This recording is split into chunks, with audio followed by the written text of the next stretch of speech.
I did Jabberwocky by Lewis Carroll.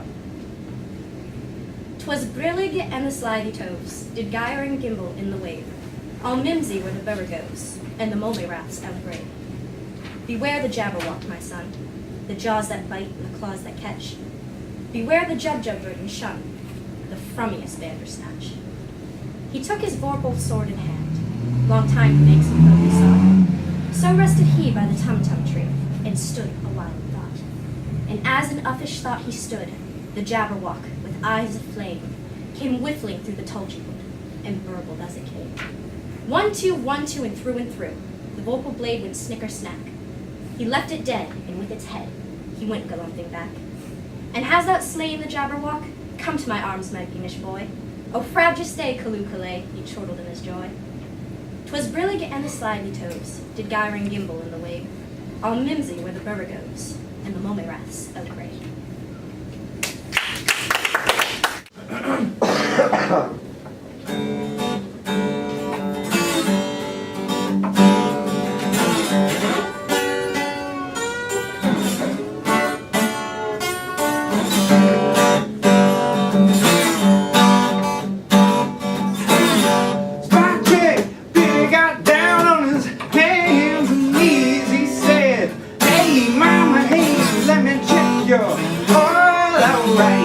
She said, no, honey, not tonight. Oh, come back Monday, yeah. Come back Tuesday, and then I might.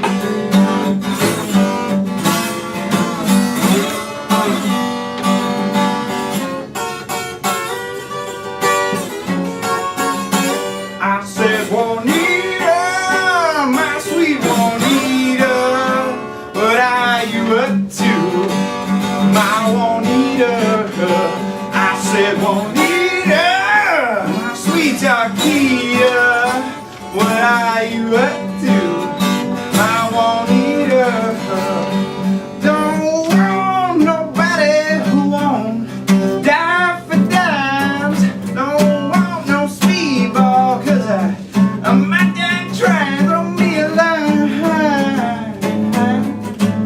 or throw me a dime, 'cause there's a fat man in the bathtub with the blues. I hear you moan, I hear you moan, I hear you moan. Billy got so sad and chipped, put on his hat and started to run, running down the street, yelling at the top of his lungs. All I want in this life for mine is some good clean fun. All I want in this life for time is some hit and run.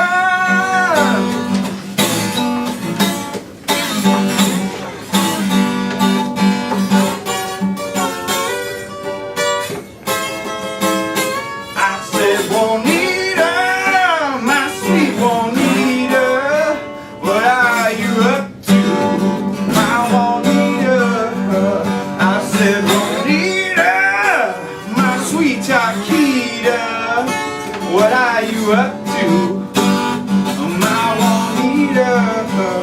Well, my money in your meter, baby, so it won't run down, but you got me in the squeeze play on the cheesy side of town. Throw me a line, oh, now throw me a dime, 'cause there's a fat man in the bathtub with the blues.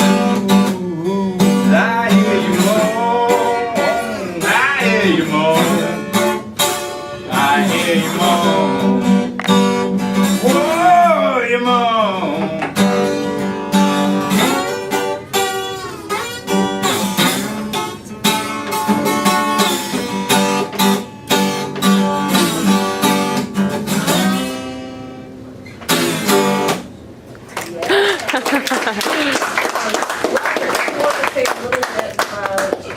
The lyricist? And The lyricist is Will George. He was originally from Frank Zappa's band, who Frank Zappa, I mean, you probably won't know. But he was a very, Unless you're as old as I am. unless you're as old as... Solitude by Ella Wheeler Wilcox. Laugh, and the world laughs with you. Weep, and you weep alone. For the sad old earth must borrow its mirth, but has trouble enough of its own. Sing, and the hills will answer. Sigh, it is lost on the air. The echoes bound to a joyful sound, but shrink from voicing care. Rejoice, and men will seek you. Grieve, and they turn and go. They want full measure of all your pleasure, but they do not need your woe. Be glad, and your friends are many. Be sad, and you lose them all. There are none to decline your nectared wine, but alone you must drink life's gall. Feast, and your halls are crowded. Fast, and the world goes by. Succeed and give, and it helps you live. But no man can help you die.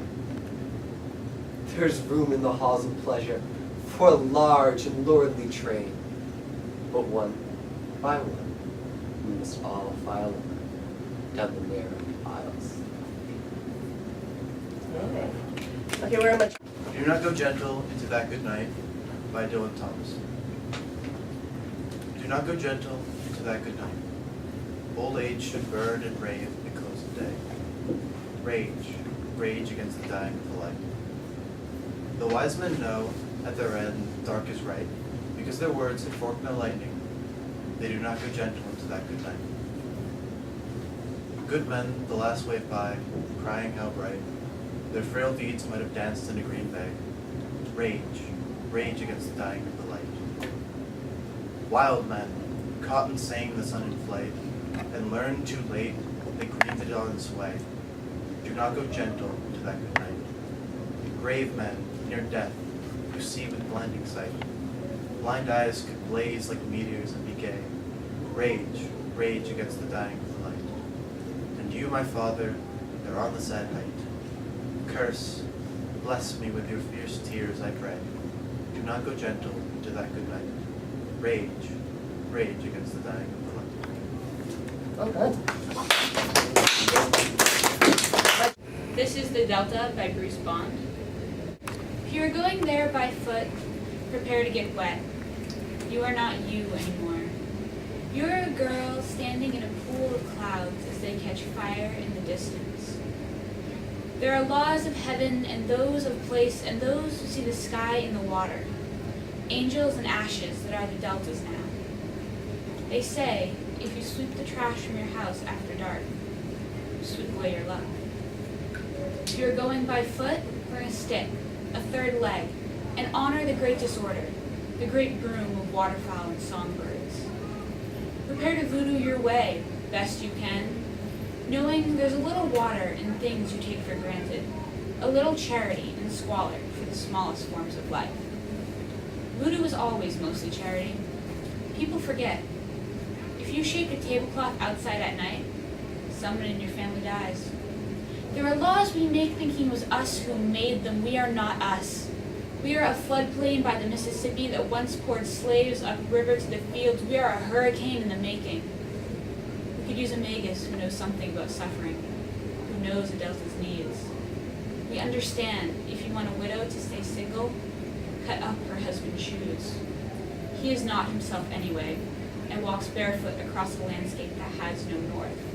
Only a ghost tree here and there, a frog, a cricket, a bird, and, if the fates are kind, a girl with a stick, who is more at home, being homeless, than you will ever be.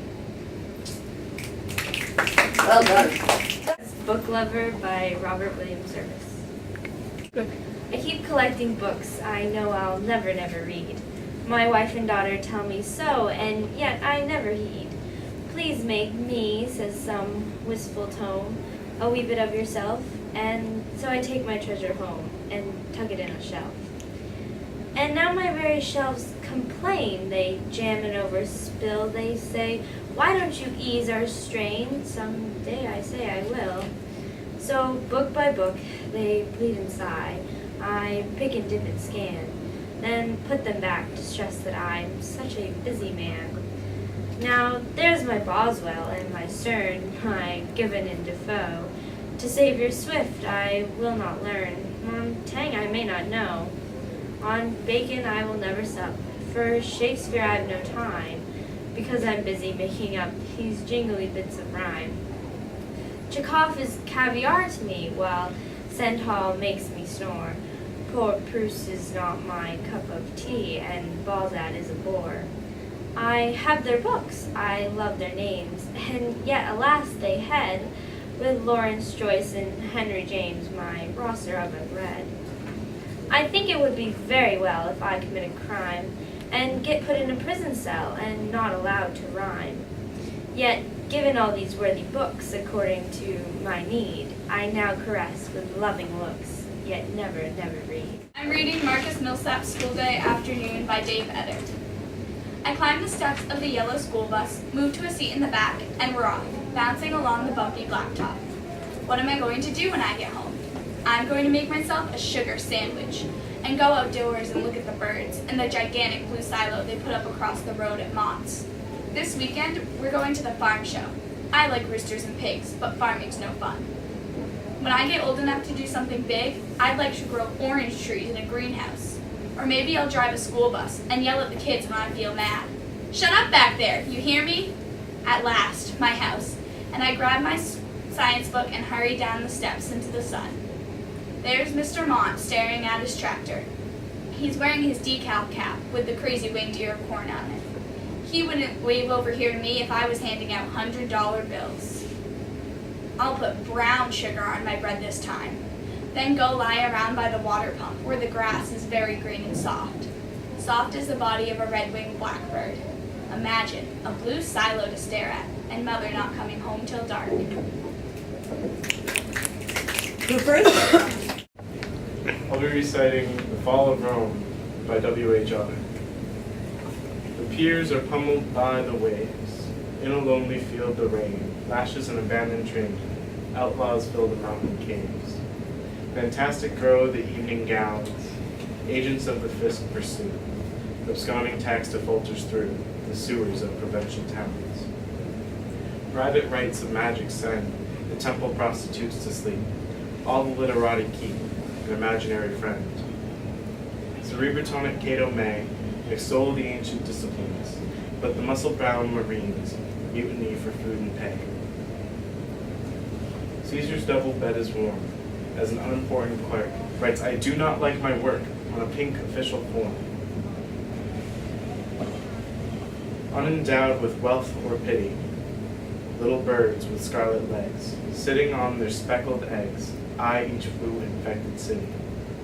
Altogether, elsewhere vast, herds of reindeer move across, miles and miles of golden moss, silently and very fast. Woo!